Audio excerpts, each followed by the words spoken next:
Jorge Tayana recorrió este martes las instalaciones de la guarnición militar Rospentec,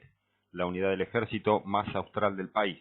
donde se aloja el Regimiento de Infantería Mecanizado 35 General Manuel Dorrego y el Escuadrón de Exploración de Caballería Blindado 11 Coronel Juan Pascual Pringles, localizada en Rospentec, Aik, en el apartamento Ware Aik, provincia de Santa Cruz. Durante su visita a esta guarnición, el ministro pudo recorrer el barrio militar, sus alojamientos, así como también supervisar los parques de materiales e interiorizarse acerca de los vehículos destinados a esta unidad. Rospentec se encuentra ubicada en el extremo suroeste de la provincia de Santa Cruz, más precisamente en el kilómetro 369 de la Ruta Nacional 40 y en el comienzo de la Ruta Nacional 293 hacia el Paso Internacional Laurita Casas Viejas, que limita con Chile. El Regimiento de Infantería Mecanizado 35 Juan Manuel Dorrego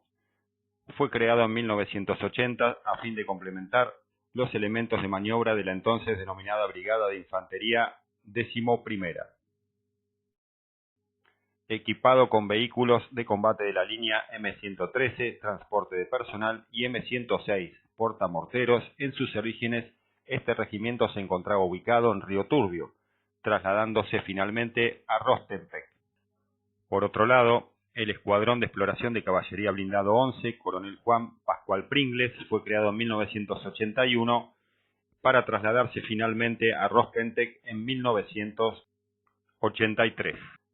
En la actualidad se encuentra equipado con vehículos Hammer, armados con ametralladoras y lanzagranadas, además de poseer un elemento pesado armado, el BZTAM S-105.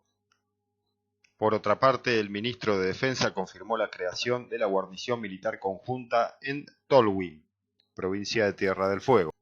También reveló que ya llegó un primer grupo en enero adelantado de dicha guarnición militar que se asentará en el corazón de la isla y tendrá como núcleo al ejército argentino con la integración también de infantes de marina del BIM 5.